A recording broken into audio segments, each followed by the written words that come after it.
Bab 2431, serahkan ke Kyushu. Ketika Noah Huang menghilang dari ruang konferensi bersama dengan suaranya, ruang konferensi kembali sunyi. Tiba-tiba, perwakilan luar negeri tidak bisa lagi menahan tekanan yang mengerikan dan langsung berlutut dan memohon pada Jerry Yang. "Tuan Yang, tolong lepaskan aku. Aku selalu mendukung Kyushu. Ketika aku datang ke ruang konferensi, aku tidak pernah menargetkan kamu. Tolong biarkan aku hidup." Melihat hal tersebut, perwakilan lainnya pun bersujud dan memohon. Bagaimanapun, mereka hanyalah perwakilan dari seluruh dunia. Mereka tidak rela mempertaruhkan nyawa untuk konflik antara negara mereka dan Kyushu. Jerry yang jelas tidak mau repot-repot membunuh perwakilan seperti semut ini. Dia berkata dengan ringan, "Saat kembali, beritahu kekuatan di belakang kalian. Kalau tidak ingin pasukan kalian dihancurkan, ambil semua sumber daya pelatihan dan serahkan ke Kyushu, lalu Kyushu akan mendistribusikannya ke kekuatan besar di seluruh dunia." Kalau ada kekuatan yang tidak mau atau diam-diam menyembunyikan sumber daya pelatihan, aku tidak keberatan membiarkan negara mereka menghilang dari planet ini selamanya. Setelah mendengar perkataan Jerry Yang, semua perwakilan tercengang. Kemudian mereka menyadari bahwa Jerry Yang tidak akan membunuh mereka. Tiba-tiba ada ledakan kegembiraan di hati dan mereka segera berkata kepada Jerry Yang, "Tuan Yang, jangan khawatir, kami pasti akan menyampaikan kata-kata kamu dan meminta mereka untuk menyerahkan semua sumber daya pelatihan ke Kyushu. Semua sumber daya pelatihan di dunia harus dialokasikan oleh tokoh-tokoh muda dan menjanjikan seperti Tuan Yang. Aku pasti akan membiarkan kekuatan di belakangku menyerahkan semua sumber daya. Kami juga. Atas nama kekuatan di belakangku, aku bisa menjamin bahwa semua sumber daya pelatihan akan dikirim ke Kyushu dalam waktu 3 hari. Jerry yang mendengus dingin, "Semuanya, keluar." Jerry yang tidak khawatir tentang apakah pasukan luar negeri itu benar-benar akan menyerahkan semua sumber daya pelatihan mereka, tapi sekarang dia sudah memberitahu perwakilan ini bahwa kalau mereka tidak mematuhi perintah, hanya ada satu kata, kematian.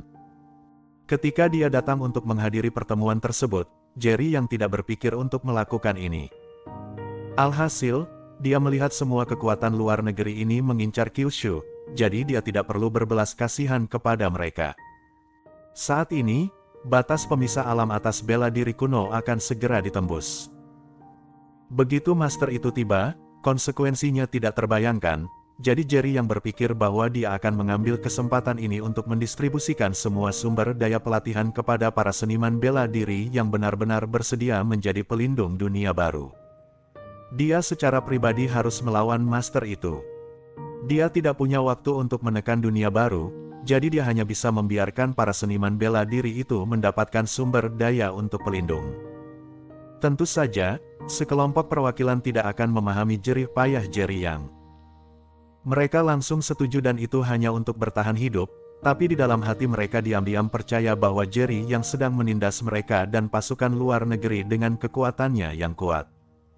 Setelah mereka mendengar Jerry yang menyuruh mereka pergi, mereka merasa seperti sudah menerima amnesti dan berlari secepat mungkin ke ruang konferensi. Adapun pemandangan mengerikan di luar ruang konferensi, mereka tidak berani menyaksikannya. Tetua ketiga datang ke sisi Jerry Yang dan berkata dengan ekspresi serius, "Jerry Yang, sekarang semua pasukan luar negeri sudah bergabung untuk mempersiapkan serangan di pinggiran Kyushu. Kalau kita membiarkan mereka pergi seperti ini, begitu mereka kembali, kemungkinan besar mereka akan segera menyerang Kyushu. Lebih baik tangkap mereka semua dan gunakan mereka sebagai sandera." Jerry yang melambaikan tangannya dan berkata dengan tenang, "Jangan khawatir, mereka akan membalikkan situasi dan tidak berani mengambil tindakan dalam jangka pendek." Bagaimanapun, master di alarm tengah bela diri kuno sudah berkumpul di Kyushu. Bersambung. Bab 2432, ternyata tidak mati. Mendengar kata-kata Jerry Yang, tetua ketiga hanya bisa mengangguk. Biarpun statusnya lebih tinggi daripada tetua keempat Jerry yang memiliki keputusan akhir dalam banyak hal. Setelah itu, dia dan Kalistaye mengikuti Jerry yang keluar ruang konferensi. Saat ini, Jinlo Bai masih berukuran besar dan serangannya sangat kuat. Master yang dipilih dari alam tengah bela diri kuno bergabung untuk menghadapi Jin Lobal. Adapun Hydras He dan yang lainnya, mereka berdiri di samping dan menyaksikan pertempuran, memberikan petunjuk kepada Master dari waktu ke waktu. Ketika para Master keluar untuk bergabung dalam pertempuran, Jerry yang mengirim pesan untuk memerintahkan Hydras He dan yang lainnya agar tidak mengambil tindakan. Kekuatannya agak lemah, tapi begitu diberi petunjuk, dia langsung mengerti, jadi masih ada masa depan. Jerry yang memandang para Master itu dan tidak bisa menahan diri untuk tidak mengangguk puas. Jin Lo Bai dikepung saat ini dan dia mundur terus-menerus. Setelah melihat Jerry yang muncul, dia langsung meraung keras, "Jerry Yang, kalau kamu benar-benar bertindak kejam, aku jamin kamu akan menyesalinya. Di masa depan, alam tengah bela diri kuno pasti akan menjadi tempat pemakamanmu." Jerry yang mencibir. Bagaimanapun, orang ini sudah mengancamnya seperti ini sebelumnya di ruang konferensi. Kalau bukan untuk tujuan menguji seniman bela diri yang dipilih, Jerry yang akan melakukannya sendiri. Bagaimanapun, kekuatan Jin Lo Bai masih sangat menakutkan. "Minggir!" Jin Lo Bai itu meraung lagi dan auranya tiba-tiba mengalir ke segala arah. Kerak, boom. Tiba-tiba, pepohonan di kejauhan tidak mampu menahan aura kekerasan dan meledak. Batu sebesar kepala beterbangan dari tanah dan mobil mewah yang dikendarai anak-anak kaya pun meledak. Para Master yang mengepung Jin Lo Bai terlempar pada saat yang sama dan semuanya tampak pucat. Jin Lo Bai itu meraung, "Mati sana." Segera, dia melangkah maju, mencoba menginjak-injak sampai mati para seniman bela diri yang belum sempat bangun. Bang! Bang! Bang! Setiap kali Jin Lo Bai itu melangkah maju, sebuah kawah besar tercipta di tanah, seolah-olah sudah diledakkan oleh bola meriam. Hydras He buru-buru berteriak kepada seorang seniman bela diri yang akan diinjak oleh kaki besar Jin Lo Bai, "Minggir!" Stanley Wulin juga tampak serius, semuanya segera berdiri dan bergabung untuk menyerang bagian yang sama terlebih dahulu. Sekelompok seniman bela diri dikejutkan oleh serangan kuat Jin Lo Bai tadi dan darah mengalir dari mulut mereka. Beberapa dari mereka hampir pingsan, setelah mendengar raungan Hydras He dan yang lainnya, mereka buru-buru meningkatkan semangat. Pada saat ini, Wanda bergegas maju dan berteriak, "Siapkan formasi." Mengikuti perintahnya, sekelompok seniman bela diri buru-buru berdiri membentuk lingkaran dan mengepung Jin Lo Bai. Di saat yang sama, mereka dengan cepat menghindari serangan Jin Lo Bai, mencoba yang terbaik untuk memastikan tidak ada yang diserang. Pada saat yang sama, semua seniman bela diri melepaskan energi spiritual dan gas seperti kabut putih yang terlihat dengan mata telanjang melayang di belakang setiap orang.